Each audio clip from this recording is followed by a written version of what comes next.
Welcome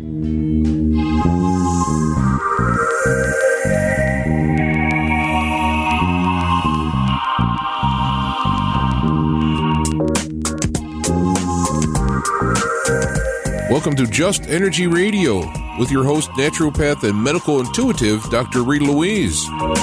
We have learned from Einstein's theory that matter and energy are one. Physicists believe that all systems in nature have their own particular way of vibrating. From the swinging of a pendulum to the waves of the ocean to the light that brightens the sky each day, each of these oscillates at its own unique rate. The same holds true for every thought, feeling, event, or word we speak. Each has its own frequency or rate of vibration. What many of us don't realize is when we take everything in our universe down to its simplest form, it is all just energy. Join Dr. Rita Louise on a journey through time and space where past, present, and future collide. Today, what you believe may be called into question. What we want to know is, who made up the rules?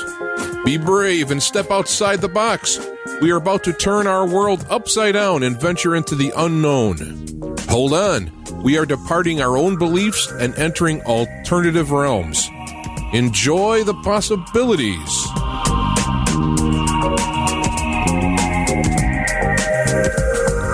Hello and welcome to Just Energy Radio. I'm your host, Dr. Rita Louise, and thank you all for tuning into the show tonight. We have a great show. We're going to be speaking to a good friend, Tobias Churton, about his new book about Aleister Crowley. I'm going to get the real title, Aleister Crowley, The Beast of Berlin, in Berlin. If I could read my own handwriting.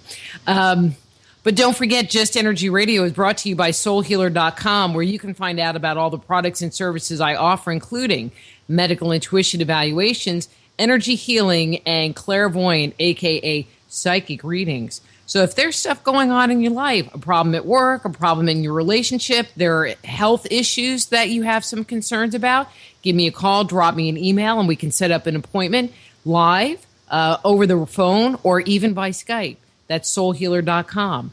It's also brought to you by the Institute of Applied Energetics, where you can develop your psychic abilities. And you can start that right away by downloading their 50-page Jumpstart Your Intuition Guide.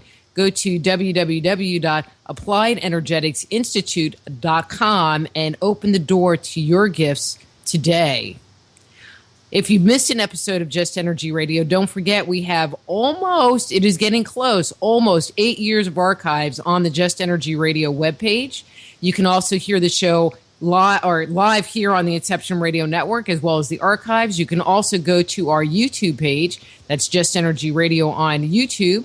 If you go to the webpage, sign up for our weekly newsletter to keep you informed of who's coming on the show. If you go to the YouTube channel, we would really appreciate it if you would subscribe to the show and show us your support. That's Just Energy Radio on YouTube. So let me tell you about today's guest and get him on the air. Tobias Churton is a world authority on Freemasonry, Gnosticism, Hermeticism, and Rosicrucianism. He holds a master's degree in theology from Brasenose College, Oxford. Tobias is an honorary fellow of Exeter University and a faculty lecturer in Western Esotericism. His webpage is tobiaschurton.com, so please welcome to Just Energy Radio, Tobias Churton. Hey, Tobias, how are you? Very well, thanks, Rita, even though in England it's a considerably different time to your scale. It's like morning, except dark. Yes, very much, very, very early morning. The wee small hours. I'm with Frank Sinatra. Okay. That's the time I miss you most of all. Well, see, I would be sleeping if it were me, but, you know. Yeah. Well, if I nod off, you'll understand. No, don't do that, because then you would just leave me here with myself, and that's always a scary thought. All right. So, Tobias, you know, many of your books have revolved around Gnosticism and Freemasonry and religious-type concepts. Why a book about Aleister Crowley? Well, this particular book came about because I was contacted by a man in Australia who ran an art gallery who was promoting a tour of Crowley's paintings through Australia, and this was about 2 or 3 years ago. and he asked me to contribute to the catalogue, as I'd written a biography of Aleister Crowley. Crowley is somebody I've been interested in since I was an undergraduate, which is quite a while back now, 25 years or so. No, more than that, actually. It's 30 odd years. Anyway, I sort of fell in love with Crowley when I was about 18 or 19, and got to know his work over a very, very long period, and then started investigating him in greater detail, finding his authentic documents at the Warburg Institute in London about 20 years ago, and I worked my way through those. And the more I read, the more interesting, fascinating, and magical he became, to my mind. But at the same time, I realized that the popular image of him, which is repeated so often on the internet and elsewhere, is just almost all fatuous propaganda, anti-Crowley, if you like. The real man is terribly, terribly interesting. And that's why I did the biography, to try and put him in a proper perspective and to treat him with the respect he deserves, something which is still, in spite of some very good scholarship on the man, is still quite rare. There's a lot of vested interest in painting him as a dark figure. People seem to need that, so they're very loath to get rid of it. But I wanted to show Crowley the artist, and the book is the rediscovery of Aleister Crowley, the painter. We've heard of the poet, perhaps, but this book's about how he became the only British artist to exhibit, to be given his own exhibition in Berlin at the end of the Weimar Republic, very, very shortly before Hitler took over. So it was a sort of last gush of freedom in Berlin, and Crowley was there at the center with some extraordinary talents around him. It's an untold story, and that was a delight to be able to tell it. In the book, you shared a number of his pieces of art, and they were a little creepy, to say it lightly. I mean, there was a boldness to them, but then they were kind of dark at the same time. They were really kind of hard to classify. So what do you find appealing about his artwork, or do you find his artwork appealing? Definitely some of it. I very much love the painting of Marley and Egel, who were two real personalities who ran a club. Marley ran a lesbian club in Martin-Luther-Strasse in the early 30s and was arrested and sent to a women's concentration camp for being a lesbian and for listening to the BBC on the radio. Crowley painted the only known portrait of her and her girlfriend Egel, which was nicknamed for Hedgehog. I find that a very striking, very powerful piece. I think Crowley's work is very much a reflection of the power of his own personality, and how you respond to his personality pretty well decides how you respond to his painting. It's an untrammeled reflection of his powers of perception, I think, and for some would be an acquired taste. It's very interesting. I have a friend who works at the Stedelijk Museum of Modern Art in Amsterdam, and I said, look, show this particular one I'm talking about. So show it to one of the top people on expressionism and modern art in Germany, European art, and just see what he says. Don't tell him who did it. And he put it before this chap, and he said, oh, excellent example of late German expressionism, could be so-and-so, could be Nolde, could be Schmidt-Rottluff. Yes. And anyway, then my friend moved his hand off the signature and said, yes, the only amateurish thing, he said, is the signature. So my point would be that if Crowley was not known for other things and his painting had been recognized and historical circumstances were different, he would probably be there in the history of 20th century art, and we'd be having a very different kind of conversation about him. And he would have found his place. But Crowley had the most terrible luck throughout his life, and it was typical of him to have his exhibition just at the very moment when Germany was going to go into a period of unbelievable oppression and the stamping out of what the Nazis called degenerate art. And so Crowley would have been dismissed as in fact, many of his paintings were destroyed by the Gestapo after he left Germany. He exhibited 73 paintings in Berlin in 1931, and I only know of about half a dozen that have survived. So there's still a mystery over what's happened to them all. So it's very difficult to judge his work when we have so few examples. Mm-hmm. When you look at his work and compare it to other art that was going on during that period, I mean, does it fit into that genre, or does it seem, out of place, and very individualistic? It's very individualistic, but he wasn't like one of these artists who just finds one style and repeats it and does blue circles for 10 years or yellow squares or something like that.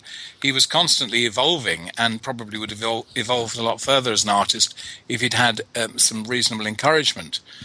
The man who recognized Crowley as an artist, particularly in Germany, was a man called Karl Nierendorf, who ran the most significant modern art gallery in Berlin and also in Düsseldorf. And he compared Crowley to Schmidt-Rottluff, to Adalbert Trillhauser, and to Emil Nolde, who are all artists you can go to New York and see in the Museum of Modern Art, MoMA, there. And I think if you put some of Crowley's paintings next to theirs, you might have difficulty deciding, which one was, unless you were very, very familiar with them. You just think it was of that period. Crowley's great artistic inspiration was Gauguin, and that Gauguin, of course, went off to Fiji and to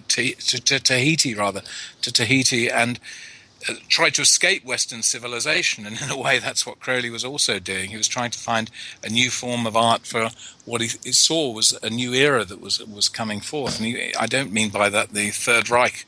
He was thinking of something much more spiritually overwhelming for the world, which was emerging, a new eon, as he called it, the eon of Horus, or the child, aspects of which we have seen since the war coming through. Particularly in the 1960s, the very sunshine view of life you got there through some artists, a great deal of the pop music, and also in films and in people's expectations. So I think his art was for a new era, for a truly modern and startling era of spiritual awakening.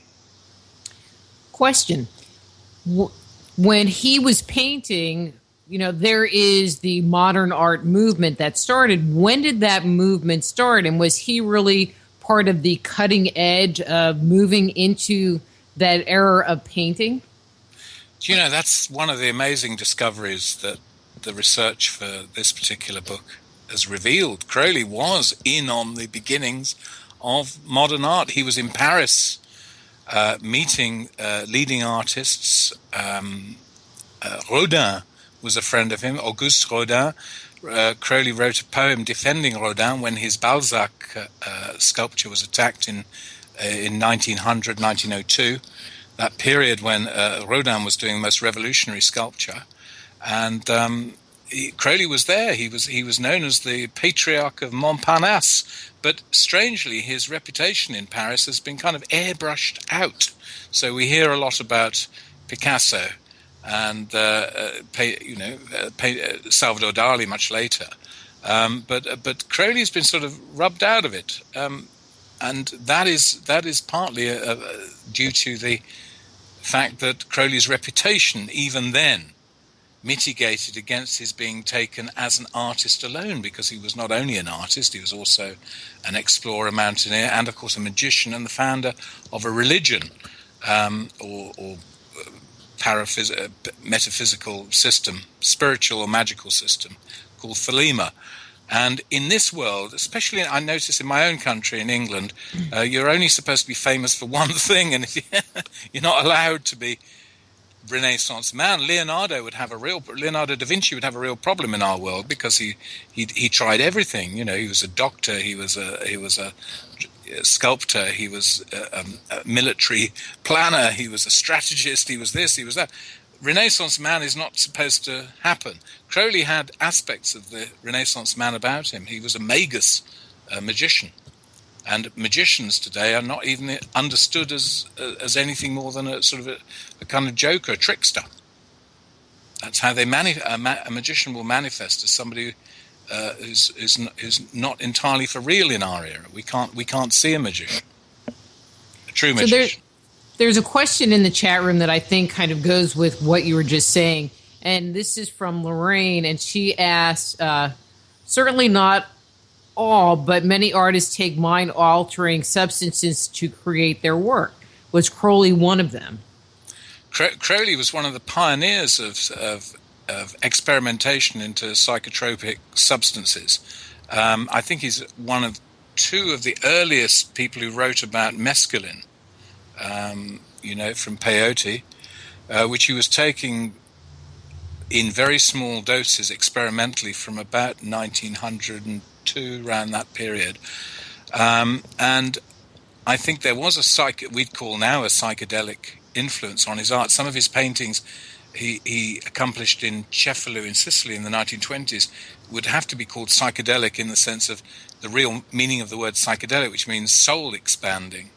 So, yes, I think there was an influence there. He would have made more sense in the 1960s, of course, and the late 50s. And he might have even seemed tame, perhaps, by then. But, yes, he was interested in the spiritual potential of the mind and the use of what are often called today entheogens, substances which give people the sense of a spiritual reality and a world beyond reason. Definitely, Crowley was a pioneering experimenter and wrote up his experiments in papers, properly organized papers. And I think he did one of the first scientific studies of hashish, which he called the herb dangerous, was written in Madrid before the First World War. So he was well ahead of his time in this field, yes. Well, and it sounds like a lot of his life and work, he was just really on the cutting edge. But before you answer that, let's kind of take a step back for those people that are not familiar with Aleister Crowley, and kind of give them an introduction into who he was, some of his history, just, some basic background. Well, trying to tell Crowley's life is a bit like trying to tell the life of somebody like Winston Churchill. You need 12 volumes. It was an incredible life. We do have 2 hours. I'll have a bash. He was born in 1875. His father was an independently wealthy, self-financing preacher for a very extremely exclusive fundamentalist sect called the Plymouth Brethren. Crowley was brought up in great strict Christian rectitude and was not allowed to play with other children from other religious traditions whatsoever, and his culture was managed by his father and mother exclusively. So he had a very, very, a childhood today was almost abusive insofar as he was denied contact. But in his own mind, he flourished in a different way. So he had a very religious upbringing. But when his father died when he was 11, which was a great event in his life, I think it marked him out. And his uncle then came into the situation rather like a Dickensian character and tried to stage manage his future as a Plymouth Brother. And this had precisely the opposite effect, as we might suspect. And he rebelled against this intrusive, asphyxiating Christian conditioning and started to develop his intellect and his interest, particularly in science. His big interest was chess and chemistry.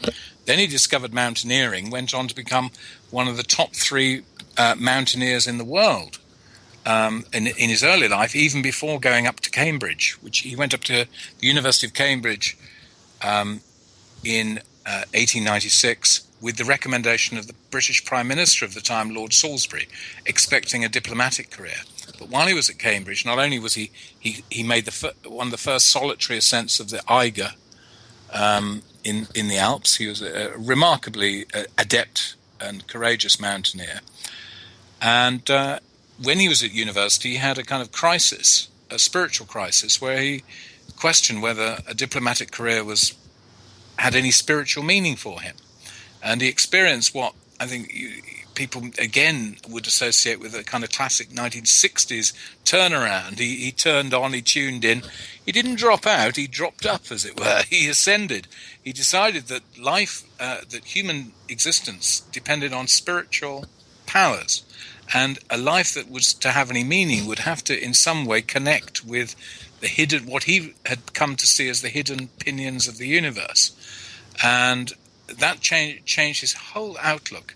And he'd already, as I say, he wasn't connected to ordinary society anyway as a child. And at this point, you could say that he separated himself spiritually from anything you might consider as ordinary. But one of the paradoxes of Crowley's character was that he loved ordinary things. He enjoyed the company of ordinary people, and he loved the ordinary pleasures. He loved nature, and he enjoyed it. He was quite capable of enjoying life in the ordinary sense, but he had this extraordinary spiritual psyche which was developing in his early 20s, which was then honed by his membership of a semi-secret society called the Order of the Golden Dawn, which attracted many leading British intellectuals, poets, artists, actresses, actors, and was a kind of university course in magic, something you just don't associate with what in fact was thought of as the triumphal period of science and evolution and Darwin and all that. And here were these very clever people studying tarot cards and astrology, and he joined this order, and that also marked his conception of what life could be. And he fell out with that order, and he then went round the world for 3 years studying the spiritual traditions of India, Burma. He studied under a teacher of Raja Yoga in Ceylon, what's called Sri Lanka today. His best friend was one of the first Buddhist monks, Western Buddhist monks, and founded the first Buddhist mission to Britain. That's Alan Bennett. He learned a lot from Alan, who taught him a great deal about meditational techniques. Visited Alan in Burma at a Burmese monastery. He was also climbing in the Karakorams on the borders of Tibet and India. He was studying Hatha Yoga in India, and also picked up a rudimentary knowledge of Tantra. This is all around the period 1900, 1901, 1902, the early 1900s, the Edwardian era, in fact. And he'd inherited a fortune, he paid for himself, and he published his poetry, and identified himself as being on the avant-garde of a change of consciousness that he believed was going to not only transform Britain and the British Empire, but the whole world. Also went to the United States in that period, and he was in Mexico for at least 9 months and climbed. This is sort of the time of the Mexican Civil Wars, Viva Zapata. If you've ever seen the film The Wild Bunch, that's the kind of Mexico that he was experiencing.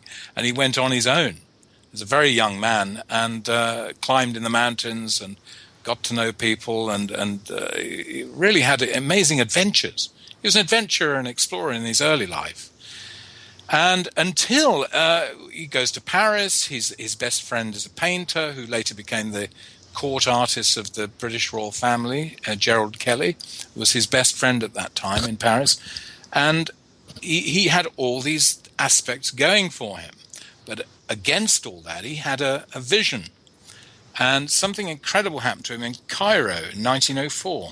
And he'd just been married, and his wife told him that they were in Cairo on their honeymoon. His wife, Rose Edith Kelly, Gerald Kelly's sister, says, "They are waiting for you. They are waiting for you." Very mysterious. And he thought, "Oh, hello, what's she on? What is my wife on about this time?" He didn't take her seriously from an intellectual point of view. But she insisted that he should do various rituals, and he did. Anyway, the end result of this was for 3 days in April 1904, he felt that an angelic voice dictated to him a 3-chapter book, which he came to call the Book of the Law, which he found rather disconcerting, actually. He didn't publicize the fact. He shoved it into his suitcase and hoped it'd sort of go away, and he left it. He lost it, in fact, at his house in Scotland. But this book, the Book of the Law, would become the watchword of his whole life and the principles of his magical system. which integrated Oriental magic and mysticism with Western magic and mysticism. And it was meant to be a synthesis of the best of what he called, he set up a magazine, very expensive production called The Equinox. He said, the aim of religion, the method of science, which is, I think we need today, really. This is what people, I think, are looking for, something that has the transcendent quality of religious idealism, but is realistic in the natural sense, and is scientific in the sense that it's not just my opinion, you should accept this because it's written here. You must test your experiences, and he was thoroughly scientific in that sense, very unusually so in his field. Anyway, do you want the rest of that? We're only up to his 29th year. Well, I think we'll probably hit some got other an idea stuff. Yeah. Yes, that sort of gives you an idea. That's how his career started, and so it went on, you might say. And it sounds like, just from the bit that you've shared so far, that he did what he wanted to do and didn't allow other people's opinions or judgments preclude him from following the path that seemed interesting or that was calling to him at any particular time. That's absolutely right, yeah. His watchword is based on Rabelais' statement in Gargantua and Pantagruel, which was published in about 1516, which Rabelais, the French doctor, said, do what thou wilt, fais ce que voudras, do what thou wilt, to which Crowley's book added the do what thou wilt should be the whole of the law.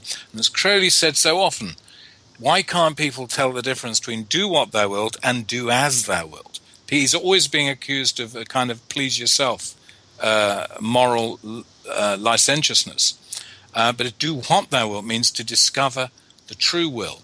Now, what does he mean by the true will?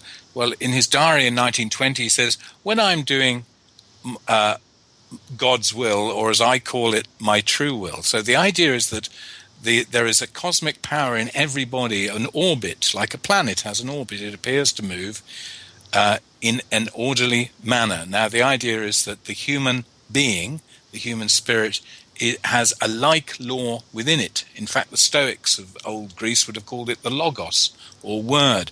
There is a divine aspect at the deepest level of human personality, which is calls the will. And to embrace it is to do what one wills.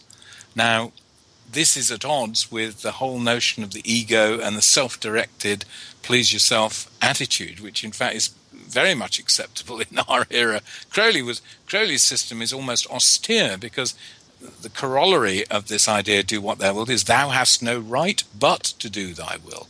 You don't interfere with other people. Now, he also believed true wills do not conflict. This is an orderly system. And so, yes, he followed his own path, but not in some sort of mindless, self-centered manner of merely willful or merely rebellious. There was a powerful inner discipline, though to other people it wouldn't appear so, because the path he's walking is not the path that society expects people to walk, then, now, or perhaps in the future. But I think if you are being kind of an open, but I think if you're being kind of an open channel to listening to God or your guides or whatever word you want to attach to it, and surrendering to their will, and I mean, I harp on that one with people all the time, then things move and it takes you out of the picture. It's like, well, I'm just doing these things. And it's kind of sounding like what you're saying is he was acting in that way, that it wasn't that he necessarily wanted to do it, but he was kind of being directed in moving forward in certain areas. And then he ended up turning out to be very successful in all those areas.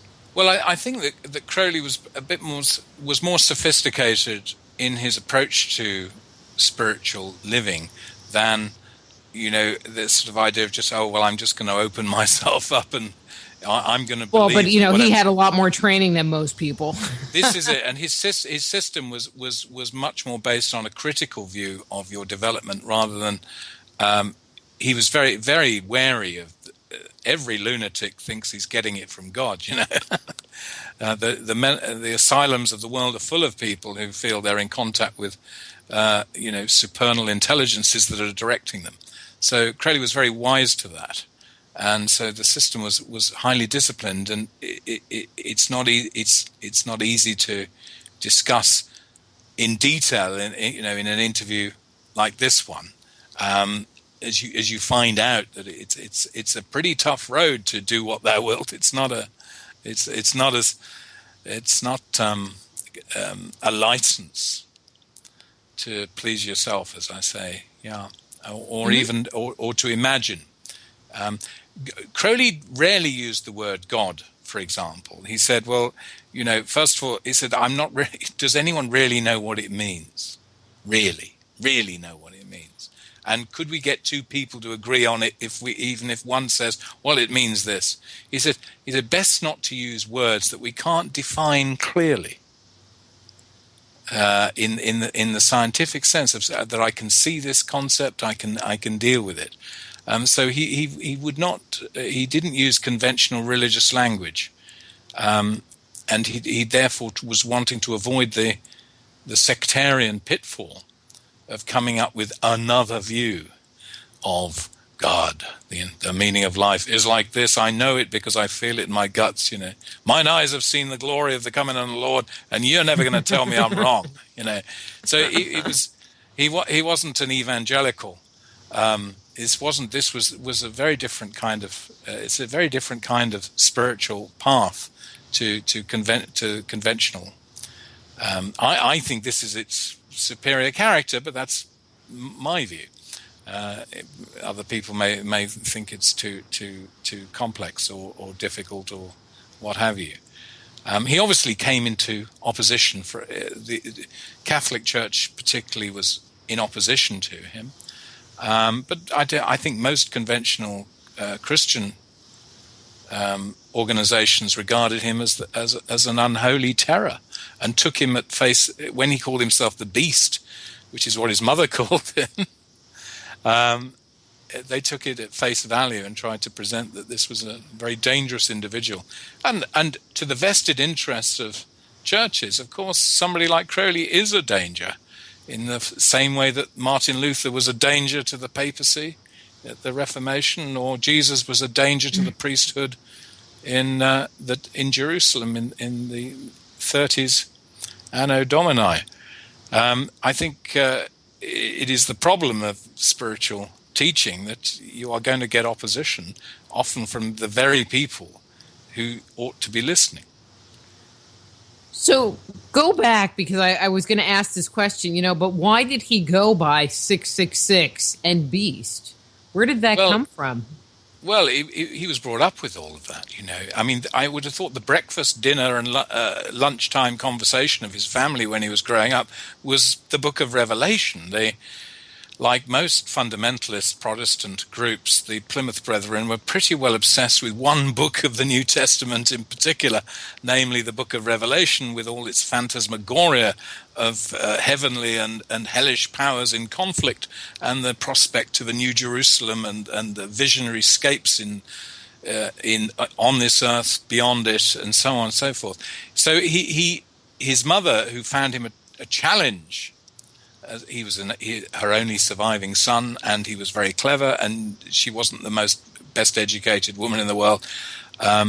She just found him almost too much intellectually to deal with. She called him the Beast, and it stuck with him. He said, well, mother calls me the Beast then.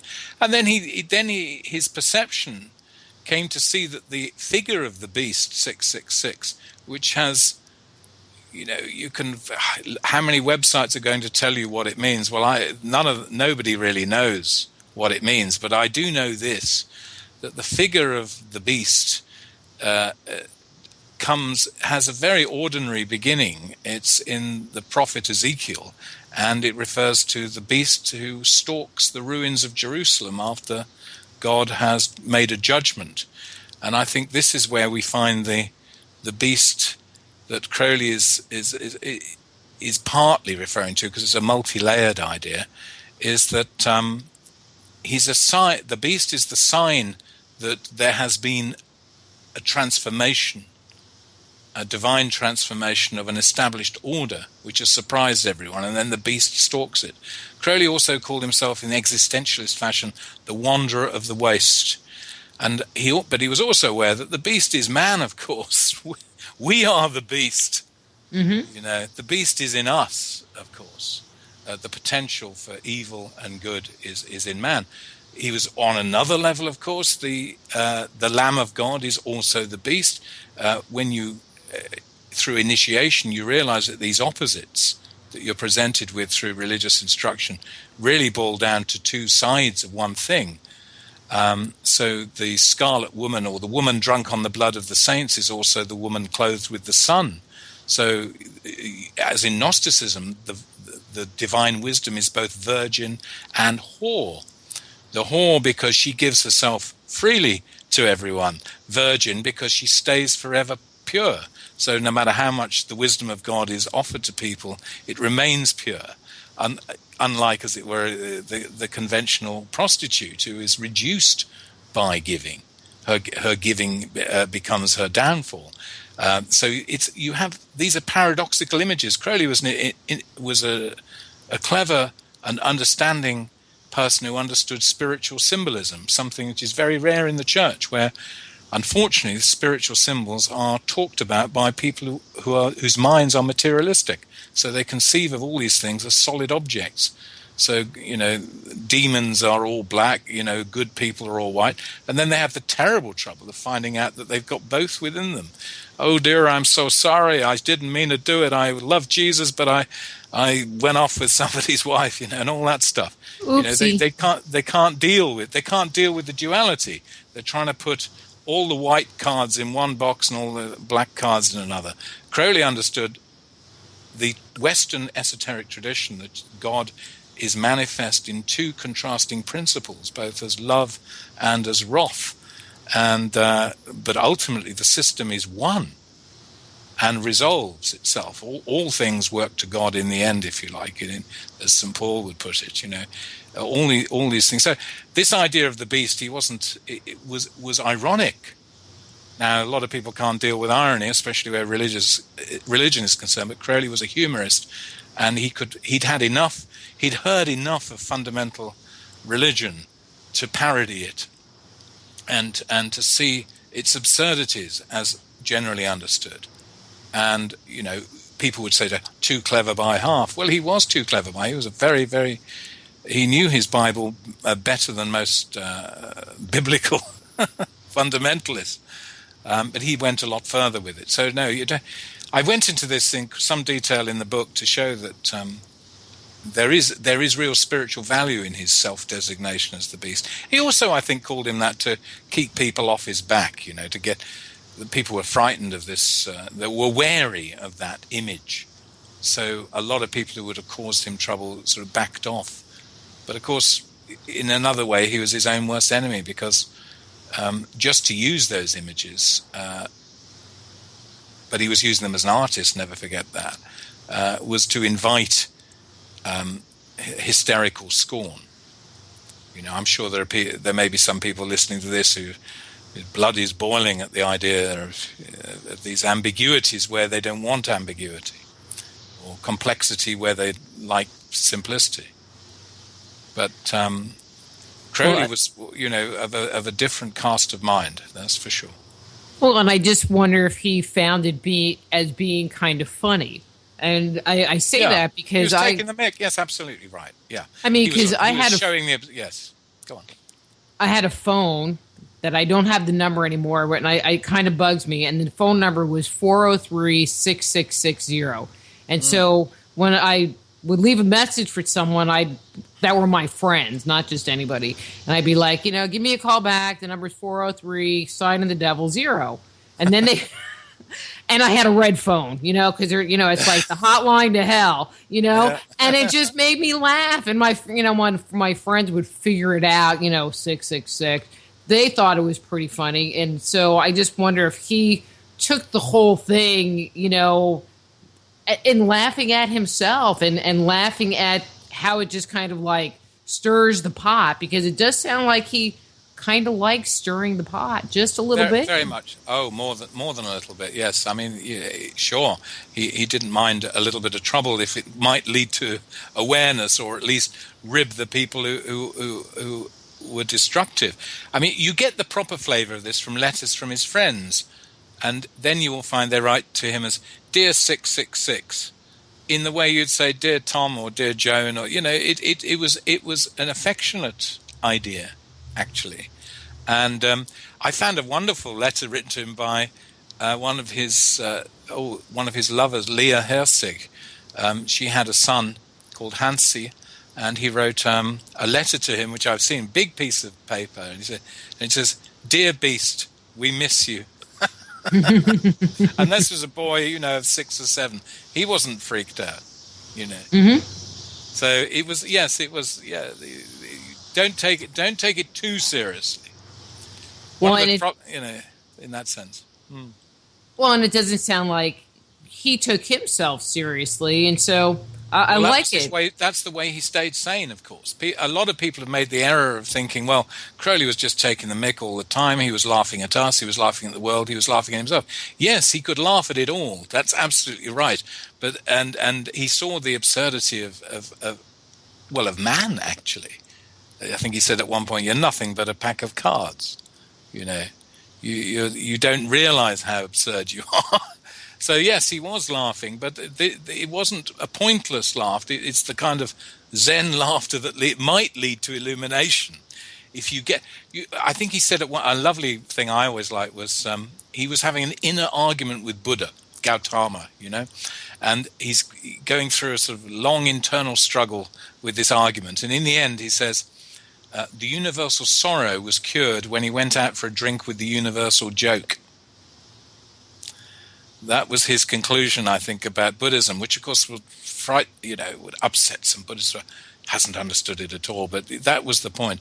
If you can't see the funny side of all of this, you'll never see the truthful side either.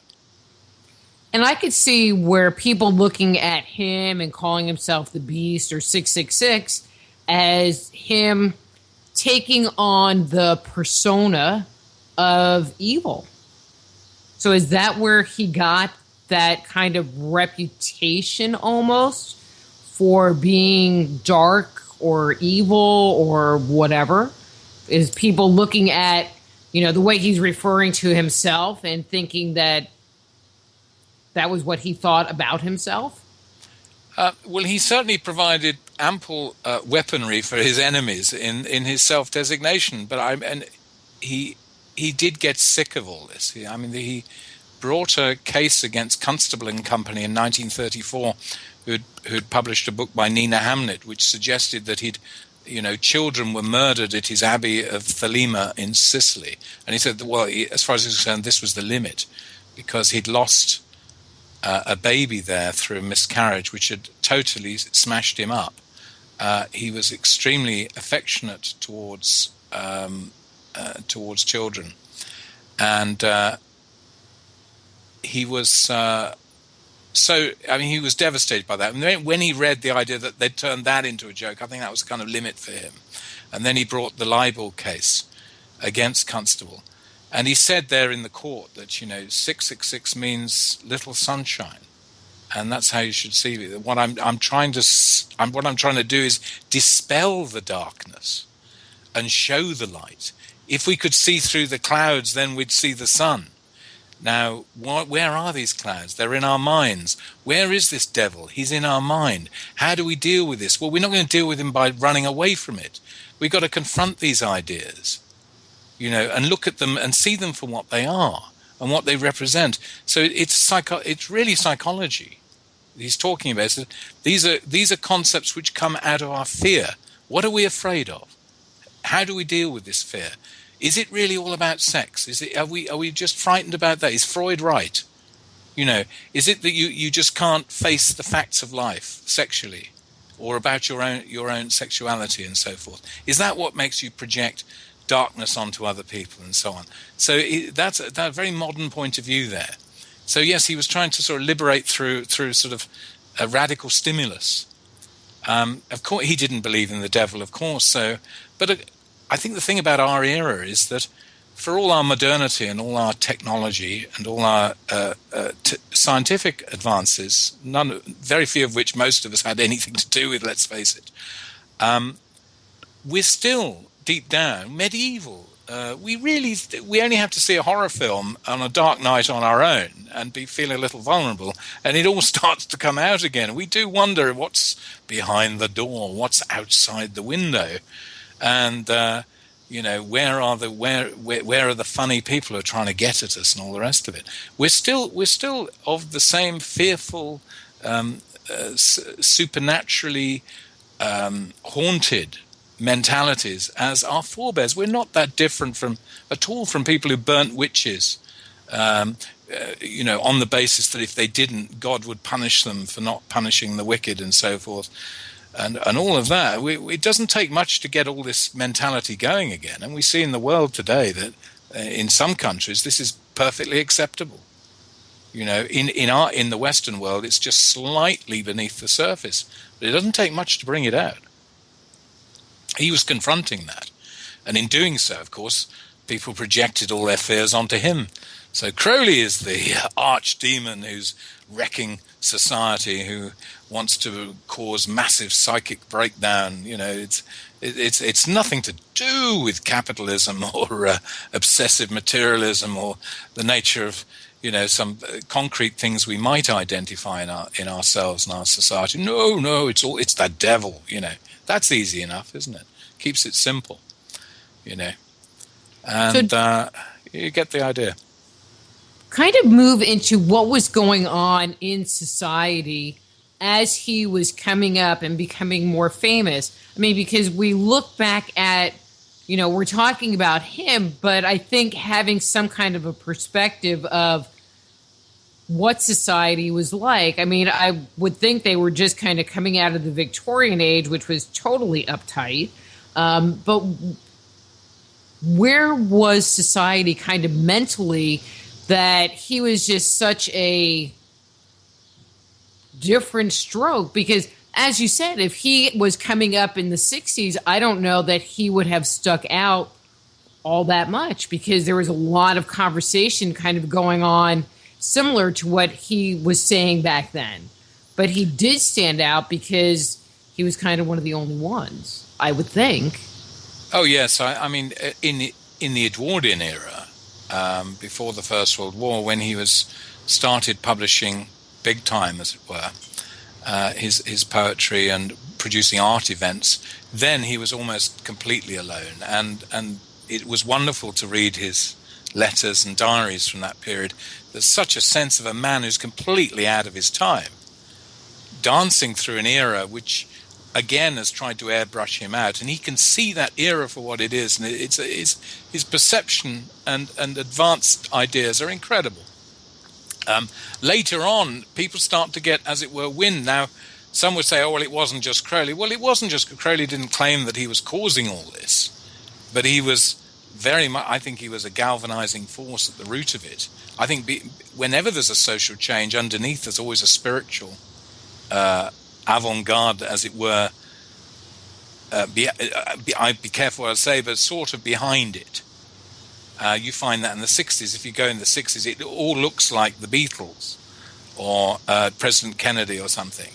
And then you go further underneath, and you look at the deeper core, you find Jim Morrison's reading William Blake and Friedrich Nietzsche, and John Lennon's reading Aleister Crowley and puts him on the cover of Sgt. Pepper, and all of that.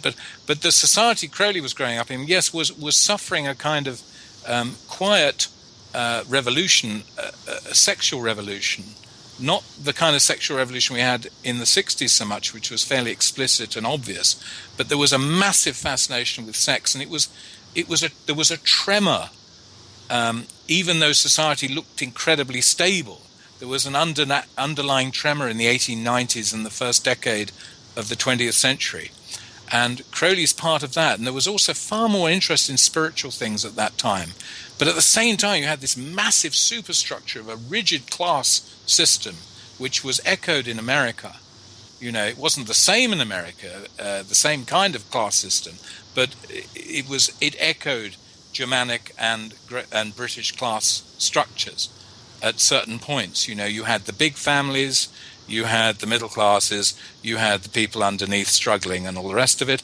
You had the same kind of feeling of what would happen if all the workers united and threatened it. All this was being kept under control. It was like a pot about to go off. And then there is what we get is the First World War, mass orgy of violence, in the process of which the leading powers hoped that the revolutionary forces would dissipate in nationalist fighting, French, Germans, Allies, and so forth, Americans. And this didn't happen, of course. The First World War galvanized even more social change. So by the 1920s, you're starting to get a revolution in society, mostly visible in the position of women, the dress that women were starting to think, the growth of the movie industry, massive access, mass entertainment, mass newspapers, mass culture. And they then, the whole thing starts to change. So Crowley lives right through this. He starts in a sort of Victorian staid, sort of Booth Tarkington, Magnificent Amberson's world, and he then grows into this sort of revolutionary modern thing. So his life he's just a bit more ahead of the game. One of the things I learned doing the book was how modern he was. Now, modern is a word that I never liked very much growing up, as I did in the post-war. Modern always seemed to me to mean plastic, substandard, ersatz, missing out, not very romantic, and awful buildings, oppressive, boring architecture. And modern looked like that. It looked throwaway and contemptuous. But you get with Crowley a feeling that the modern could have been something else, that it could have been spiritually enriching, imaginative, very much the kind of the dawning you get in the mid-60s of suddenly there was a possibility, that Pepperland, as it were, might overwhelm the blue meanies of our cultures. And little did we know what was coming. But, there was a vision of a utopia that's there. But I don't believe in utopias. What I do believe is dynamic changes. When you have at least two contrary forces, then you get a dynamic change. And we today are thriving on dynamic opposites. I mean, I only listen to any news program today, and the dark one is very clearly delineated and placed certain east of here, as it were. And but through all this, society is still changing, galvanized and changed. I hope it goes on doing so, and we don't give up. The tendency is to run back, but of course, there's nothing to run back to. It's gone. The new eon is with us, very much so, frightening as it may appear to be. But it seems to me that if you really knew about the past and study history as I've done, you would be very frightened to be landed back in it. It's not at all the cozy apple pie world that romantics like to think. We've got to keep, in that sense, modern means an acceptance that things change and evolve. The important thing is that they evolve in we'd say positive ways, and that we're moving to something better and more enriching. Look at the position of women is probably the biggest. Crowley was very much behind this. One of his watchwords was "Every man and every woman is a star." And women, this is from the Book of the Law, every man and every woman is a star. There's the equality of spiritual consideration is right there. Every man and every woman is a star. You don't have to be paid by Universal Pictures, so many $million a year to be a star. You're a star. You just don't know it. You don't have to be discovered by a film studio. You can discover yourself. And then be discovered, as it were. So I think, so the word modern has come to mean something to me very different through Crowley. And the concept of modern art means something different. I thought modern meant unspiritual, and then you're faced with, as in The Beast in Berlin, the beast turns out to be a revealing beast, a wonderful animal, startling creature. And with something to say to us, very much, and about the future. The book is not just dead history; it's a living testimony. I believe that's why I was so motivated to write it. I had no idea of what the potential audience might be, or who. I know that some people are interested in it, and many people are hostile. But this was a story that it seemed to me needed to be told. And I'm hoping that this question isn't too large. We have like 5 minutes before the break. Isn't too large. Why did Crowley end up with such a bad reputation? I mean, in the United States, he's seen as kind of a dark figure. I don't know if it's the same, yes, where you are as well. But why did he end up with such a bad reputation? Well, that's a huge subject, I remember. Well, maybe just a very brief introduction, and we can come back after the break. Well, he made enemies by his outspoken hostility to conventional Christianity, and those enemies worked secretly and subtly against him through his whole life. But there's a deeper aspect, I think, than just people.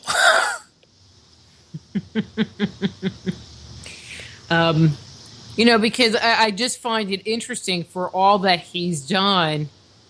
And if you're in the, I'm going to say metaphysical New Age world contemporarily, or if you've picked up a deck of tarot cards, you've certainly heard his name. Yet yes. He's still this very vague character in the whole thing. Yes, I think if we lived in a sane society, he'd be regarded as a saint, of the human struggle for awareness and freedom. I think that's how he will be seen in due course, and a lot of what we've grown up with will be regarded as the Dark Ages, and they say, well, of course they didn't understand, of course they were hostile, of course they denigrated him in life and in death. But one thing is interesting, isn't it, that when he died in 1947, Time magazine said, well, that's the last we're going to hear of him, I'm amazed we've even heard of his death, and good riddance, and the beast, goodbye. And here we are in 2014, and there are more books by Crowley now published than were published in his lifetime. And the interest grows, as far as I can tell, fairly exponentially. He seems more in time, more in tune with our deeper disquiets than many of the prognosticators of our condition, I believe. To me, it's almost a litmus test. Even though I had a lot of trouble as a student at Oxford and subsequently, because I was outspoken I said, you must consider this man in the history of spiritual thought. And, that was just ridicule.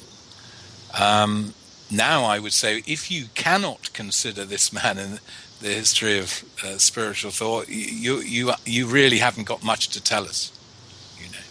You're going to repeat what we know already. That's the feeling I have. So I think his time is coming. So he said himself that the attitudes of people to him in his lifetime were necessary in a strange way, so that people would see him as he really was after his death in the future. So he was sort of working for posterity, and he was willing, not happy, but willing to undergo the beating that he got, as it were. I mean, he was kept away from influencing people. He was. I mean, it's very interesting who his enemies were. Mussolini kicked him out of Italy. He was opposed in France by sort of fascistic right-wing Catholic interests. In England, he was opposed by evangelical interests primarily, and also by theosophists who thought that Krishnamurti was the coming Messiah. He had a lot of enemies because of that. I don't know if anyone even remembers Krishnamurti now. I mean, he's a wonderful man, but the Messiah he was not, and as he knew well himself.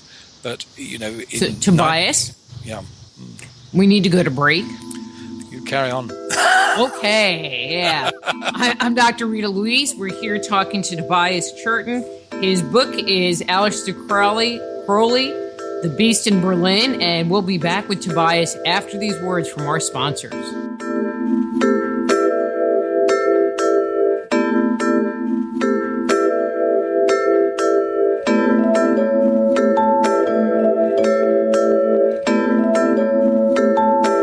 Just Energy Radio with your host, Dr. Rita Louise, will return right after these messages.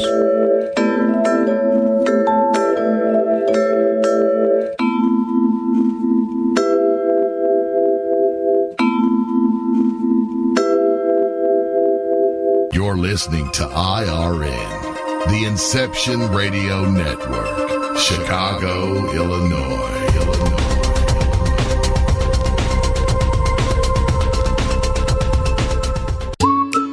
Are you looking for a cure for boredom? Never worry. IRN's new interactive website introduces a number of ways to pass time while you listen to your favorite show. Choose anything from the IRN Chat Lounge, the Game Lounge, Video Lounge, or the Mood Lounge. These fun, exciting features let you chat in real time with fellow listeners, view live skywatches, play daily posted online games, or pick a show based on topic. The choices are endless. Use your time wisely, keeping it all on IRN. Who were the gods of antiquity? They've been described as the forces of nature, levels of consciousness, and aspects of our psyche. Stories that depict their incredible weapons, their flying machines, and their amazing adventures are characterized as being the product of our ancestors' fanciful imaginations. But what if the tales of the gods are true? Did the writers, chroniclers, and scribes of our distant past actually document a realistic view of our origin? My latest book, Man-Made, The Chronicles of Our Extraterrestrial Gods, looks at our most ancient legends. Learn of the torrid romances, elaborate plots, violent scandals, and conspiracies that played out in antiquity. Find out the role the gods played in the life and culture we have today. If you want to find out the truth of who we are and where we come from, order your copy of Man-Made today. For more information, go to www.manmadethechronicles.com. That's www.manmadethechronicles.com. Hello, Inception Radio Network listeners. This is Amanda. Remember, you can take your Inception Radio shows on the go. Just download the Inception Radio Network app for your iPhone, iPad, or Android smartphones and access live shows, past shows, guest lineups, and much more. Just visit the iTunes Store or the Google Play Marketplace and download it today for free.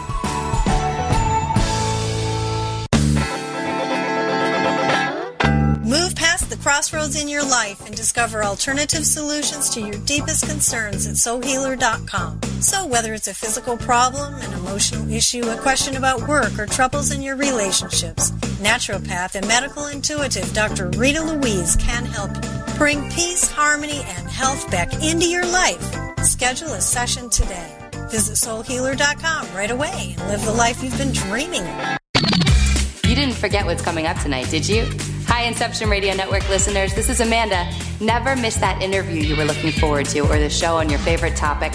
Follow IRN on Twitter, I_R_N, and get reminders about the evening's live shows as well as fun and important updates throughout the week. That's I_R_N, and never miss a great show again.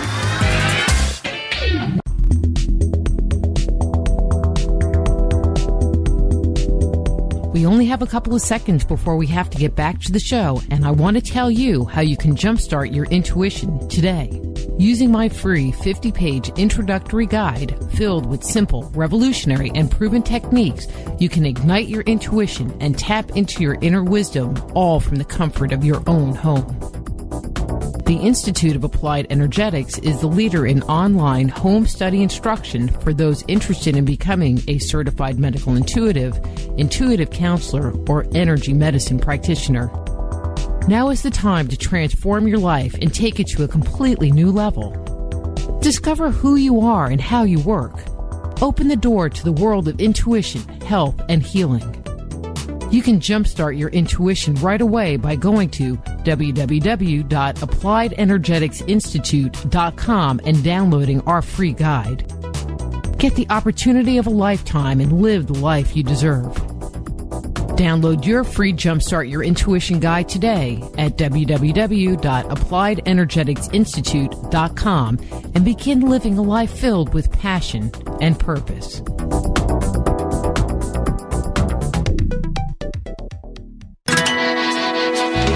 Don't have a computer?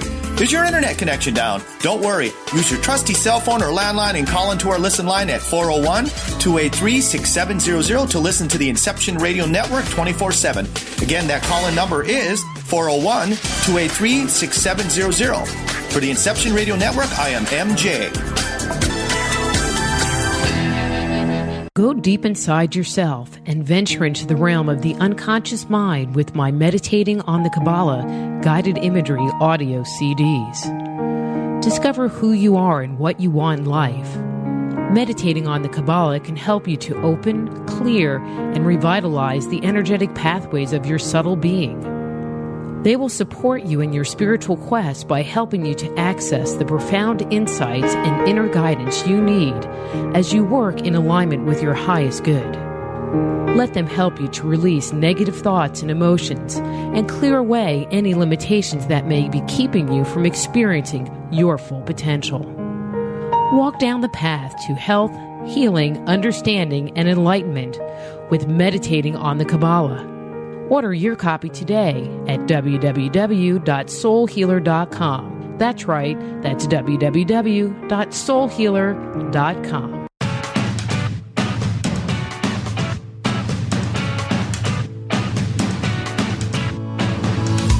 Hello, Inception Radio Network. Would you like your favorite show to be played again live on air? Well, now the choice is in your hands with IRN's live request portal, an easy way to request your favorite show with a simple click. IRN's live request portal now gives you exclusive access to all the shows. How easy is it? Simply type a show name or a guest name, click request, even write a dedication message, and that's it. Try it now. Simply visit InceptionRadioNetwork.com, click on the live request tab under the show menu. Now playing your favorite show is just a mouse click away.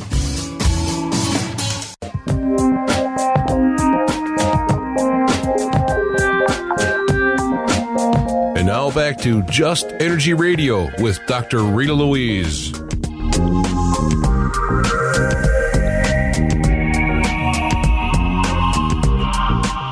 Hello and welcome back to Just Energy Radio. I'm your host, Dr. Rita Louise, and thank you all for staying tuned to the second hour of the show. Just Energy Radio is brought to you by the Institute of Applied Energetics, where you can jumpstart your intuition today by downloading their 50-page free Jumpstart Your Intuition guide. So get started. Go to www.appliedenergeticsinstitute.com. You can also find out about all the products and services I offer by going to my website, soulhealer.com. Give me a call, drop me a note, and we can set up a time for a private consultation. So, Tobias, still with me? Yes. Okay. All righty. And so we're just going to start on a new page here. You know, because one of the things that I was always led to believe was that Aleister Crowley was the founder of the Golden Dawn, and you commented earlier that he was a member of it, but wasn't a founder of it. So what was his relationship to that organization, and did he found an organization of his own? I can answer the second question quickly. Yes, he did found an organization of his own after the Golden Dawn split up in 1900. The Golden Dawn was founded by a group of Freemasons who were looking to integrate their theosophical interests. They'd all been associated with an English Theosophical Society, and but they wanted to distinguish themselves from Madame Blavatsky's stress on Eastern religions, Hinduism particularly, and they were excited by the fact that Blavatsky had given encouragement to the idea of a Western esoteric tradition. And the Golden Dawn comes out of the realization that Western Europe had its own magical spiritual traditions, which come mainly in the form of what we could call Rosicrucianism, and but also allied with Celtic traditions, and then there's the tarot and astrology, and John Dee, the Elizabethan magician, and this whole tradition of spiritual Neoplatonism, which had come through from late antique Roman Empire. So Western esotericism is sort of an integration of all the magical and mystical ideas that had been founded in the West, Holy Grail and all that stuff that we now call New Age, really is being given voice in an integrated way by the Golden Dawn. The main founders were William Wynne Westcott, Samuel Mathers, and William Woodman, and they were members of a Masonic Rosicrucian organization, which is still going, the Rosicrucian Societas Rosicruciana in Anglia, the Rosicrucian Society in England. And out of that came the Golden Dawn, and it starts to operate in about 1888. All Masons, but they wanted an order that allowed women, following the Theosophists, they wanted an order with male and female equal membership. And that's what happened. But Crowley only joined it in 1898. So it had been going along for about 10 years before he joined. And of course, because he was, as it were, quite late coming in, his own genius and energy disrupted some of the attitudes of the established order. But he had the confidence of the main leader of it, Samuel Mathers, who lived in Paris. And Mathers was prepared to back Crowley. And eventually, the London order, the London-based order, led by Florence Farr and W.B. Yeats, the famous Irish poet, rebelled against Mathers. And when Mathers sent Crowley over to restore his authority, they then moved strongly against Crowley. And a lot of the hostility to Crowley throughout his life stemmed from members of the Order of the Golden Dawn, hostile to Crowley's part in the split in the order in 1900. But Crowley took a great deal from the Golden Dawn. His basic conception of spiritual advancement in degrees, marked by spiritual attainments, not simply by learning a few words as in conventional masonry. You get a degree by you turn up, you say a few words and go through the ritual, but there's no actual attainment, there's no spiritual realization necessary to move on in the orders. Now in the Golden Dawn there was the idea that unless you advance spiritually and attain a higher consciousness, you're wasting your time. Crowley liked that idea, and it became even more emphatic in his own order, the Astrum Argentinum, sometimes called the Order of the Silver Star, which means intuition, in fact, and spiritual intuition particularly. And in his order, he would have no social fraternizing at all. He'd seen in the Golden Dawn that people were distracted from spiritual research by their social associations. So very often it was like a talking shop, just people getting off on being a member. A lot of organizations suffer from this. Too much talk, not enough work. And the Golden Dawn had that aspect. But the Golden Dawn was a work of genius. It's an incredible... anyone who reads the rituals and teachings, which Israel Regardie published in the 1970s, early 70s, in their, you can read the stuff. It was quite a brilliant synthesis of occult, magical traditions, and some would say, and it works. It works. It gets people to experience divine energies through rituals. Well, what's the difference between orders like the Golden Dawn, Theosophy, the Rosicrucians, or even the Freemasons? I mean, because I don't think that people... Well, they all overlap. They all overlap historically, Rita. The members of one tend to... The world of the esoteric's always been a very small world. I tend to think the membership of it, as it were, stays about the same through history, oddly. It's never going to be a mass movement. But most members, I met somebody the other day, for example, at book launch in London, and he was a Freemason, but also a member of the OTO, which conventional Masons would regard as a fringe order, with this sort of snobbery you get in Masonry. OTO, Ordo Templi Orientis, yes, what's that? That's a fringe order, they'll say. My own view is it's just another order, with its own interesting history. But a lot of people are quite happy with that. You can be you can be a Theosophist, you could be a Rosicrucian, you could be in the Golden Dawn. Most of the members were in other orders as well. These different, we know that the Freemasons are still up and around and kicking. And I know that the Rosicrucians are still around because I lived in San Jose, and that's where one of their big temples are. That's the Amorc organization. There's all sorts of different Rosicrucian orders. The one you mentioned in San Jose is Amorc, the mystical order Rosae Crucis, founded by H. Spencer Lewis, who Crowley knew, by the way. He knew all these people. He knew all of these people, and he knew what their strengths and their weaknesses were. Yeah, he was very involved. And a lot of the problem with 20th century esotericism is the rivalry and nastiness and hostility between the different orders.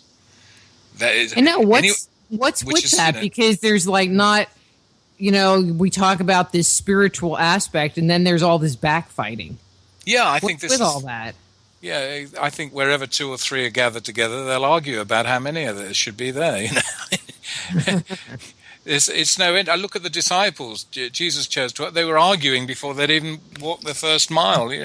What's he mean? Am I the number one? Are you the number one? Is that what people? That's people, and there are no perfect orders. And these are human. All these orders are human constructions. However mystical you might think their ultimate origins are, you can speculate about that, but they're all too human. Anyone who's read the history of occult orders will realize very quickly that the majority of members are maybe looking for something extraordinary, but they tend to behave very much as if they haven't found it yet. And I think Crowley was put off the Order of the Golden Dawn. He said that the members were so bourgeois and boring. He said, how could people who are looking to make contact with the spiritual powers of the universe be so dull? And that's an experience many people have had of mystical orders. But you find that in conventional churches as well. Why is it that people who go to, you look at what people say officially in church and then what they're thinking. Who's that sitting over there? I don't like them, or I fancy her, or I wouldn't, all that stuff. If you're an angel listening, what actually goes on in church that's not spoken be very different to what is spoken. And it's the same with occult orders or mystical orders. Again, don't take them too seriously. I was always very impressed that Crowley's order and Astrum Argentinum, you only met the person who was teaching you. So is his order still functioning, or has that gone by the wayside? Well, there is a continuum, what's the word I'm talking? Continuum order of the Astrum Argentinum. So it does go on. I don't know if it's an unbroken line exactly. But it's certainly linked with the AA, as it was called, the AA that Crowley founded. But my own view is that without Crowley's physical presence to keep order, how much could you trust? I don't know. I'm not a member myself. The other order that Crowley was very closely associated with and really helped to formulate fundamentally was the Ordo Templi Orientis, or Order of Oriental Templars, he in his last years he probably put more effort into that. But these were very, very small. The AA was quite a large order before the First World War. He probably had about 60 members at that time, which is quite large for an organisation of that kind. But I think in the OTO when he died, there's sort of like a handful, a few people here and there. There was a group in Pasadena, in California, and a few people hither and thither. But I would have thought the total membership then couldn't have been. I would estimate, more than. I would have thought 30 was probably too many. These aren't. The Order of the Golden Dawn had a larger membership. That's for sure. But I mean, how would you meet or study or advance if there's not any? You're just kind of spread around all over the place. Yeah, well, in the AA, you would meet Crowley, and he would give you what exercises he thought you as an individual needed. That was the usual thing, and he had great trouble finding anyone who would carry on his work. It's he wasn't a successful church builder. He wasn't one of these dynamic. He wasn't like John Wesley. Incredible energy to found a new religious order. He wasn't very successful at that. Well, it wasn't Jesus that sold it. He only had 12 guys. Most of these spiritual orders only come about long after the founder is dead, and usually very different to what the founder would have intended. That's the historical process working on an inspiration. And then, of course, every religious order then has occasional revolutions where somebody says, but this isn't what the master really told. I met a guy recently, an old friend of mine who was a Buddhist, moaning about the Dalai Lama. So, his particular group of English Buddhists, which are from Tibet, found that the Dalai Lama was a kind of heretical Buddhist. So they're protesting against him.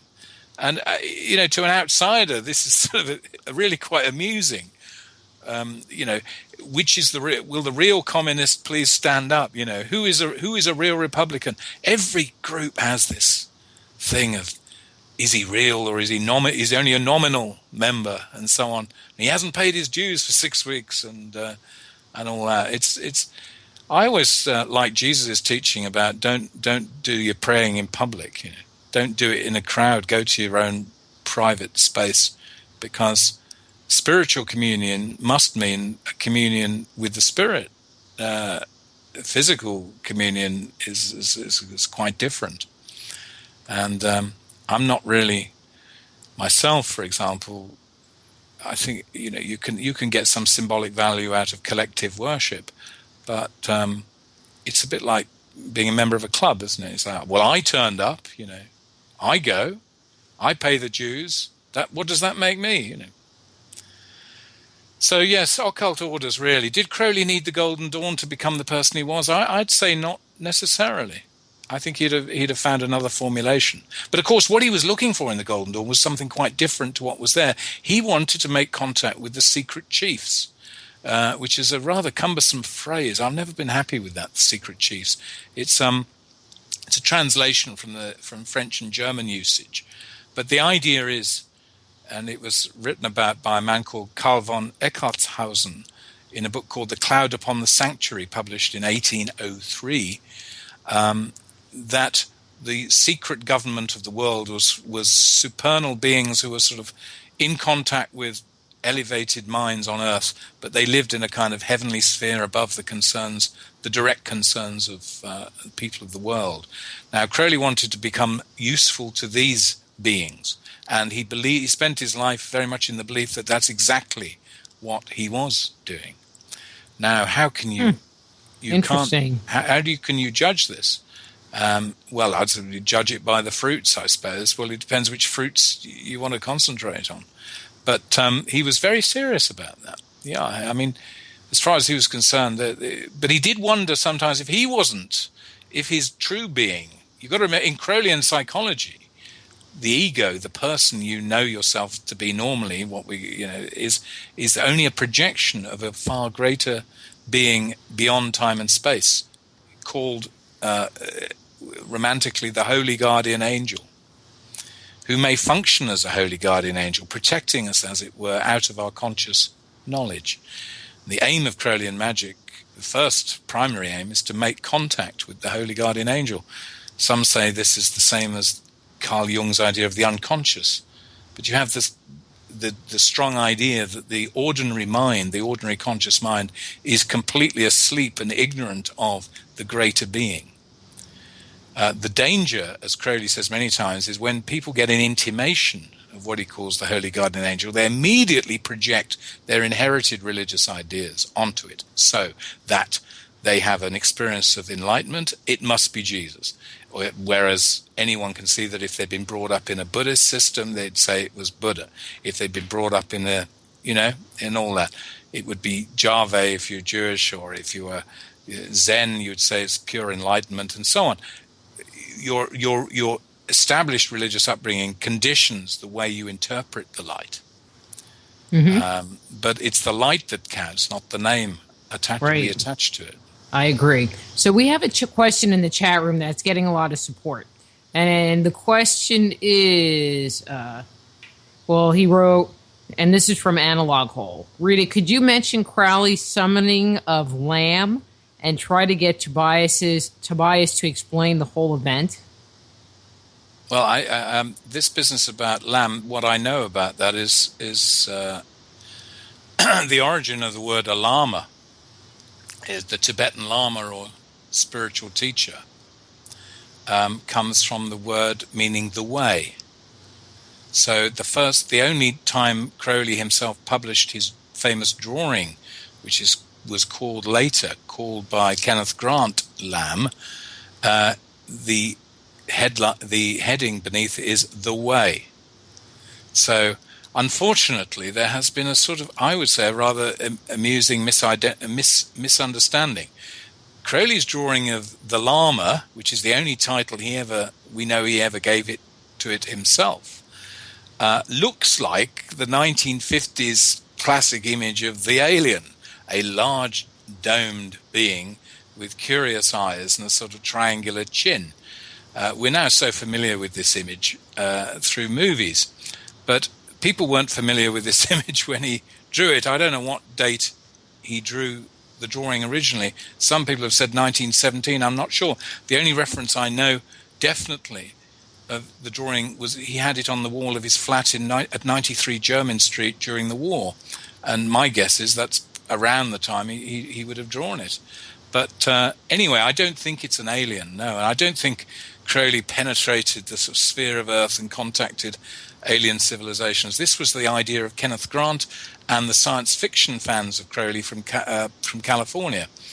Science fiction had grown up in the 20s and 30s, and sort of bashed in to magic, and sort of raided the lost magic, as it were, and tried to recreate magic as a means of contacting aliens.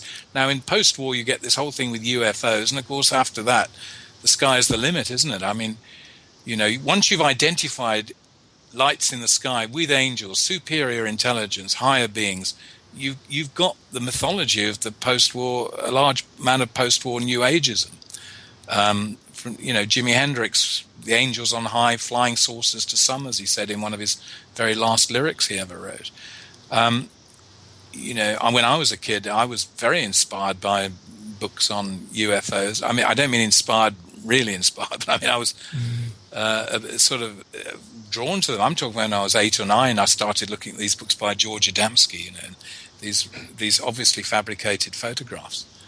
I'm not going to comment on what these lights are, because I have myself I've seen odd things. But the business about Lamb, let's be clear, Crowley, the real evidence is that Crowley regarded this figure as a teacher of the way, and the nearest pictorial representation to it, other than modern ideas of aliens, is a drawing of William Blake, who drew an extraordinary visionary drawing, and he said, and he described it as the man who taught him painting. Now, Crowley said, perhaps jocularly to somebody, that this Lama figure was his teacher. So it's an idealized sense of himself, of another being with whom he was in contact. And if you look at the two pictures, especially look at the head, that large head is not your alien dome at all. It's more like a tree. And I would identify it with Kita, the principle of the Kabbalah. and that's why the large head is to accommodate the presence of God. So no, I don't accept the alien identification. Well, we have another question, and this is from JB, and he would like to know: is there a relationship between the OTO and the Knights Templar? There's no historical relation between the OTO and the Knights Templar. It was the OTO partly comes out of Masonic myths of Templarism, which grew up after Chevalier Ramsay in 1737 said in a famous speech in Paris that Masonry's source was the Crusading orders. Whereas in London, in the United Grand Lodge in the Grand Lodge of England, James Anderson at the same time was saying that the Crusading orders came out of Masonry.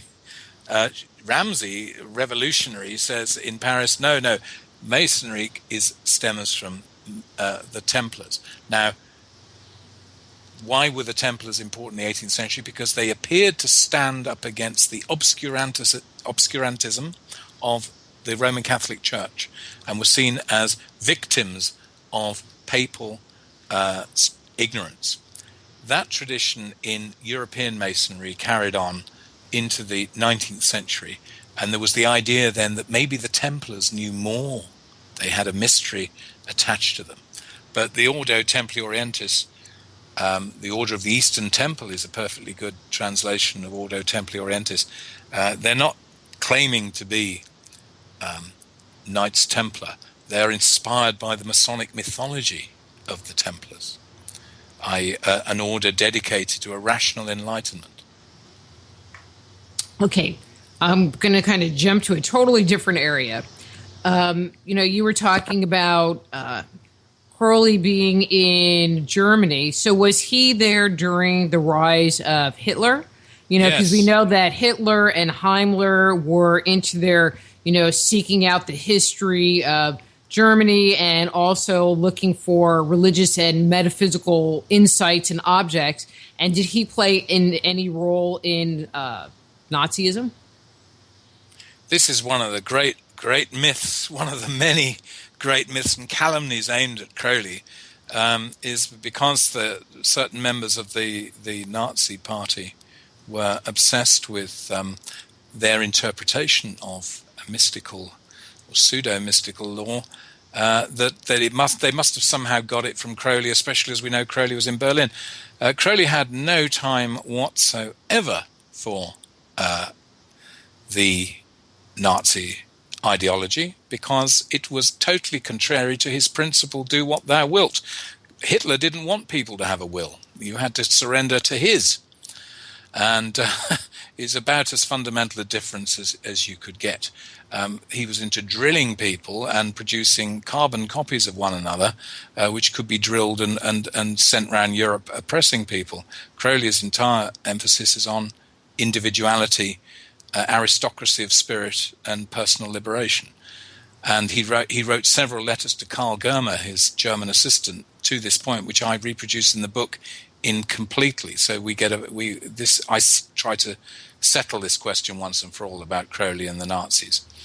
He famously said at one point, "Before Hitler was, I am." And what he's really saying there is, don't listen to this guy. He's just an adventurer. He's a sort of an Old Testament prophet type who's, going from one. He believes in everything he says. When you believe it, he believes it even more. He will go from one gambling adventure to another. No, so Crowley really would love to have undermined the progress of Hitler by getting. He used to dream of explaining to Hitler where he was gone wrong and why he should accept Thelema. Crowley was very wise to the fact that he had a lot of popular support, Hitler, and that if he could be turned in the right direction, that kind of movement could achieve a great deal. But he very quickly realized when he was in Berlin that was never going to happen. He was in Berlin to promote his art and to promote the publication of his books. And it's very interesting that in his dreams, where he meets Hitler, Hitler is taking books from him. So this indicates subconsciously Crowley wanted to get Hitler to read his texts. Crowley also said facetiously in a newspaper interview that Hitler appeared to have read some of his work anyway, but this was actually a suggestion of one of his German followers, Martha Kunzel. Now, she really did believe that Hitler was a good thing, and Crowley wrote a letter to her which is so vehement. He basically said, don't bother writing to me again if you're going to write trash like this. Forget it. Send your books back. You've got the wrong message, dear. So yeah. So over time, he knew that the swastika was originally, of course, a symbol of health and purity, and he was annoyed that Hitler had taken what was actually a symbol well used in the Golden Dawn for that reason as a divine health symbol, and had turned it into something through turning it into a political movement, turned it into something quite hateful, and that concerned him. He would like to have sort of restored the swastika to it's a Sanskrit word, swastika. It's not a German thing at all. I remember my mother used to say, it's the broken cross. It shows that Hitler was against Jesus Christ. But it wasn't. It was coming out of German theosophy, but totally misapplied. You talk about Himmler and his ideas. I mean, there are books on this subject, The Occult Roots of Nazism by Nicholas Goodrick Clark, which would put you right on those issues of where leading Nazis like Himmler were getting their very, very peculiar ideas from. Crowley had no time for ideas of root races or, this sort of theosophical interest in master races. To him, the master race was impossible as a race unless all the individuals were masters. To be a master was to master yourself. To be a Nazi was to have been mastered by the Führer. Crowley wanted you to be your own Führer. Yeah, Crowley wanted you to be your own Führer. So, as society changed, did Crowley's life and lifestyle start to become more accepted by the mainstream, or even with his death, was he still viewed as an outsider?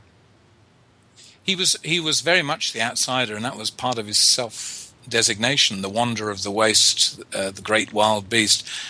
These were poetic images of himself, which have a lot in common with Shelley and some of Byron's poetry. But yes, after the mid-1930s, Crowley was did some spying work for John Phyllis Carey Carter, who was head of the special branch in England, which is related to MI5. His role was related to MI5 and in some aspects to MI6, which is foreign intelligence primarily. I think after that, the newspaper attacks on Crowley settled down, and he stopped being seen as... you didn't get the newspaper reports condemning him. And had he lived a lot longer, he might even, God forbid, have become respectable. But as Crowley himself once said, you can either be respectable or respected, but you cannot be both.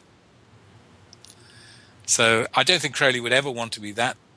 He would have regarded becoming respectable as a kind of failure. If the world thinks you're respectable, it just means it's got one over on you. So Crowley remained the outsider, but the press persecutions did stop.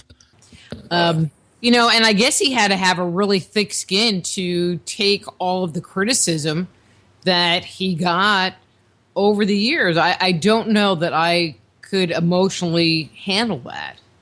I couldn't agree more. I think an ordinary psyche without the kind of training he'd had as a boy, being accepting the idea that he was a contramundum, that I think the Plymouth Brethren upbringing had a lot to say there, made him very tough-minded about attitudes of people who were, as it were, on the outside. But I still think it's a great tribute also. Those who think that Crowley wasn't serious say, well, who could have put up with the kind of vilification throughout his life that he suffered, without cracking up?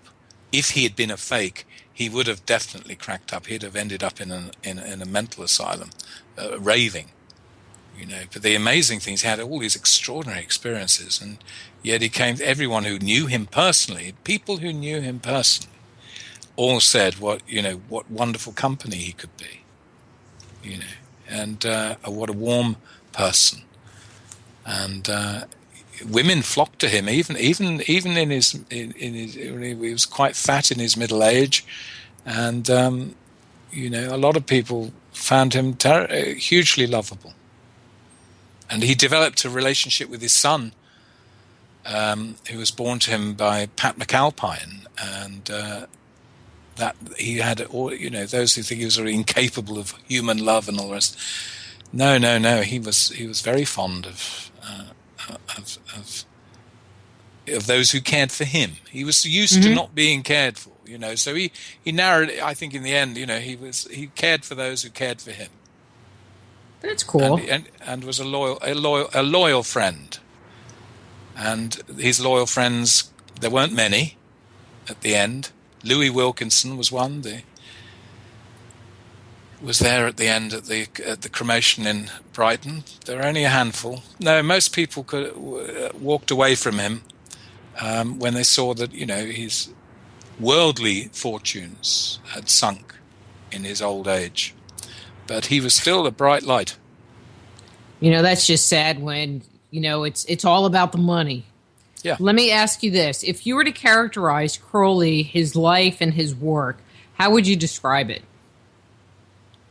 I'd say Crowley's life was marked by a determination to throw off the past of religious suppression and set out a framework for a new spiritual civilization.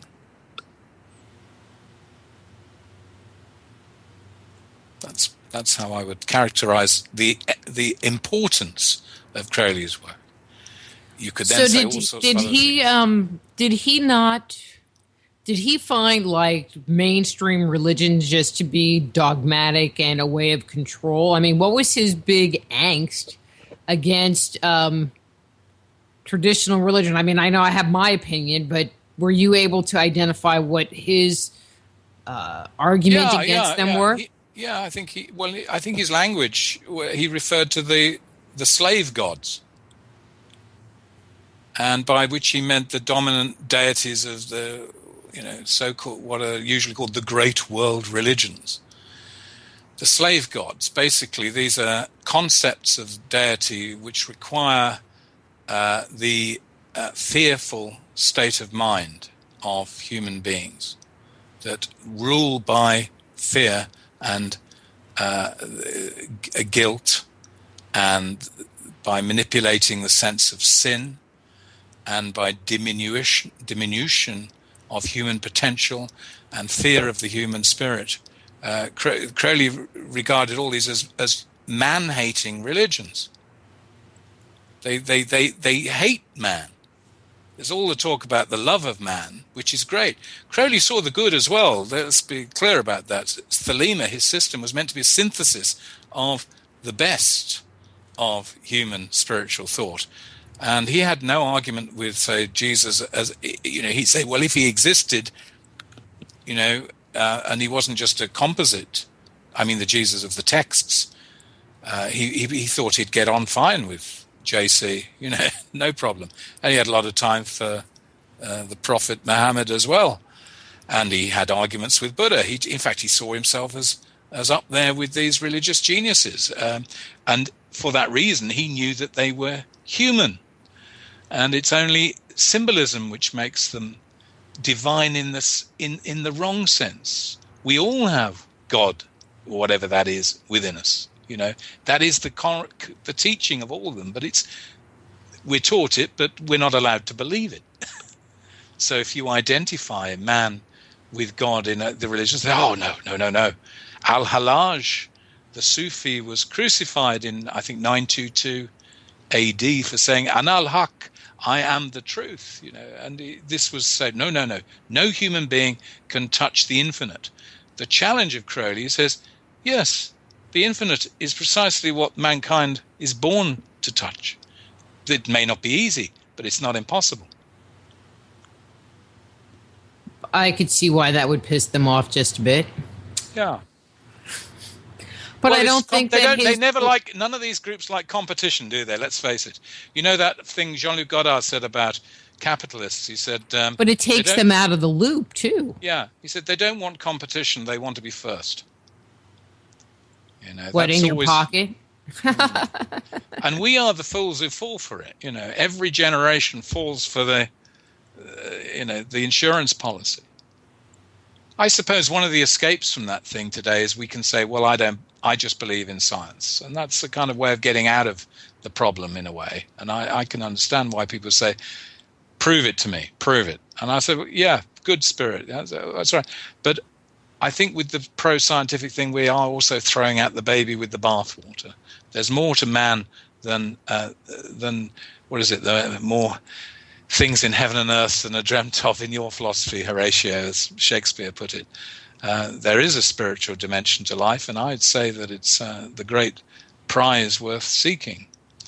But we must, be very clear about what we mean by those words, spiritual dimension and so forth. And they're all too easily obscured. And our inchoate yearnings for something beautiful and divine are very easily manipulated by robber barons. It's like people die, and you've got people who pretend to know what's happened to your relatives and this sort of thing, taking advantage of people's weakness. And I think a lot of religion is simply taking advantage of people's weaknesses. Well, they know, but they don't. Crowley used to say, trouble with my followers is they're not selfish enough. They don't really believe that they can make it.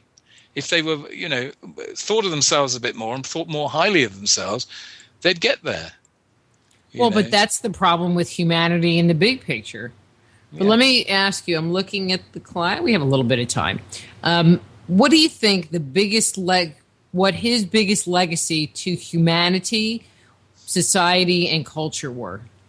Well, I think I said that before. It's really this idea that we have a future. We have a real future. I think at the moment, when we look at the world, we're not sure whether we've got one or what it could be like. We certainly, sensitive minds really don't want just more of the same. I'm not a believer in ineluctable progress, that things will always get better. I personally don't believe that. They can go around in circles as well. However, I don't think man can live without hope. And I think Crowley's legacy will not actually be seen for a long time yet, precisely. I have an idea of it, but it's not good. If I just say it, it won't mean anything. People must find these things for themselves. I think his true value will just become clearer as the years go by. And the opposition will be there, of course, because when you shine a light, you create a shadow. Do you think his work will ever come out of the shadows? Yeah, very much so. I think it is already. I think the quality of the work that's available now on Crowley compared to when I was growing up is enormous. After his death, he made some terrible mistakes of misjudgments of character, which, if you understand the circumstances, okay. But he left his written material in the hands of one person in particular, who said he's going to write his biography, and then basically exploited Crowley to make money. And he controlled a lot of the access to Crowley's writings for a long time. And it wasn't really until the 90s that scholars have been able to, and been willing to, look at Crowley's actual writings, not bits that have been printed in books and quoted out of context or printed to make money through sensationalist, Dennis Wheatley type associations. When you actually get down to the manuscripts, which I have done in detail, you find you don't get any of this sort of shadow of evil, psychotic creepiness, unpleasantness, bad dreamy feeling. You get very much a fresh and healthy feeling, as well as many a good laugh, And I didn't feel I was touching the darkness, not at all. I felt I was in the presence of a healthy mind when I was looking at his papers, and so his reputation in the future, I think, must be seen in two ways. One is as an artist, and I think my book's the first proper book to really present him as an artist and show his genuine and undeniable artistic credentials. Should be seen as an artist, poet, painter, creative person, and of course also as a religious philosopher. What you make individually of his religious or philosophical writings is entirely up to you. And there should never be an orthodox Crowleyanity, with somebody saying, but what Crowley actually meant was this, and this is the only permissible interpretation. No, he didn't want that. The interpretation had to be true to you. And to reach that, you had to rigorously self-analyze your own motives. But also, anyway, spiritual truth never means one thing. If it's spiritual, it always has multidimensional applications. I'm always finding that phrases that I took for granted suddenly come alive in new contexts. And I find Crowley's best stuff has that character as well, sort of written for all time. So it sounds like you can look at some of his material and take a concept that you might have seen in one way and have the opportunity to kind of step out of the box and look at it from a potentially different perspective. Yes, definitely. I think that phrase we use today, "step out the box," almost could have been invented by Crowley. I think that's what he's trying to get people to do is, look, do you not realize you're in a prison? We've got to get you out of there somehow, and because it's a lot brighter outside, actually, and you won't be living on this oppressed feeling and frightened of everything. So yes, get out of the box. And he was out of the box. There's no doubt about it. I think a lot of people are afraid of that. Well, I think he and I would have been like good friends. I hate the box. If somebody wanted to investigate himself, like you said that he had a book or booklet called The Law, Book of the Law. The Book of the Law, or any of his other writings, is that material available? Oh, goodness, yes. I say there's more Crowley stuff now than there's ever been. If you look him up, he wrote literally dozens of books, most of them very small, but some of them very substantial works. I started with a book he called, subtitled The Confessions of Aleister Crowley, which was an autobiographical account of his life up till his 50s, written in the 1920s. I found this wonderful, not only as pure writing, because it's superb English prose. It's a beautiful book to read. A great pleasure to read. It's beautiful sentences, wonderful descriptions, and amusing and deep too. And I always think that's a good place to start, because you're hearing him talk about himself, and you can sort of take it from there. But or you can read a biography. I naturally recommend my own, because that's why I wrote it, to open up the door for people. Aleister Crowley, The Beast in Berlin. I had to give it a little plug. Yes. Yes, and not only Berlin. Yes. Yeah. It's, I might do one, The Beast in New York, because he spent a lot of time in New York, which would be interesting. That story needs to be told in depth too, and it's again fascinating, and meet some amazing women artists and poets that he got to know intimately. It just seems like during that era there were, I don't want to say a handful, but kind of a handful of people that kind of did all of these things, and have these huge legacies, like Howard Carter, for some reason, is jumping into my mind, and his whole thing with King Tut. But, they had kind of larger than life lives, and I don't know if it's because, they were the rich and famous and that's why we hear of them and, it kind of sticks with us, or if it's because of their accomplishments or a combination of all of those things. Yeah, I think we're becoming electronically, diminished. Our adventures are all purely visual. Yes, I think that spirit of adventure and heroism, which came out of the colonial imperial periods. So many people trying to prove themselves by doing it, and the world was ripe for exploration, and there seemed a great deal, the sky was the limit.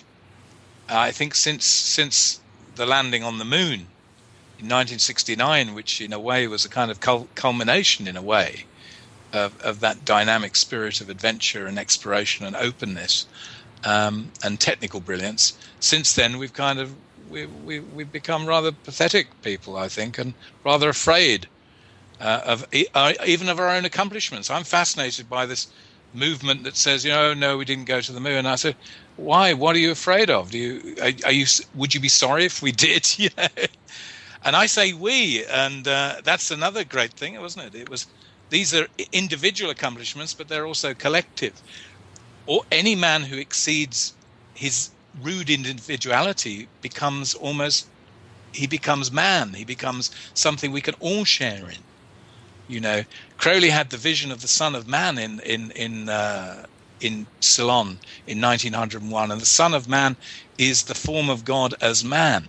And I think if you have that vision of man, there is no star you cannot reach. And I think we've become afraid of man. And I don't mean man, obviously, male and all that. I'm talking about our united species. Mm-hmm. And so, I think Crowley was a rarity in his time, but there were other men and women of that splendid character, fearless exploration, and these were not frightened. These were not frightened people in the sense that we think of. I wouldn't do that, it's unsafe. You can't imagine what would Crowley think of our safety cultures. Oh my God, let's just not even go there. He would go crazy. He would fear. Yeah, he'd say. Well, he did predict this. He said, because he wrote. I found a wonderful essay which was unpublished on prohibition, when people were mooting that in America during the First World War, and he said they won't be happy until we're all in Sing Sing. Because there you can't come to any harm. Put a man in a cell and, deprive him of the means of self-torture. And he's, in other words, the most safest culture is a prison. And that's what we'll create for everybody. It's not just, we're locking ourselves up. And Tobias, I'm looking at the clock and the music is going to start rolling. But I have to tell you, it's like you've been getting accolades in the chat room. One comment said, one of your best shows yet. Awesome guest. So 2 thumbs up. Love you. But I'm going to have to say goodnight, and you have to go to bed. So, Rita, thank you very much. I shall dream of this moment. Well, okay. Woo-hoo. You have a great night, and I will talk to you again soon, okay? Okay. All right. Bye-bye, and thank you. Bye. That's Tobias Churton. His book is Aleister Crowley, The Beast in Berlin. And Nick Redfern, next week we have Nick Redfern coming back on for another visit, talking about, I don't know, he has 2 new books, which I don't have copies of yet. But, we have Nick coming on. So till then, I'm Dr. Rita Louise. This is Just Energy Radio. Be blessed.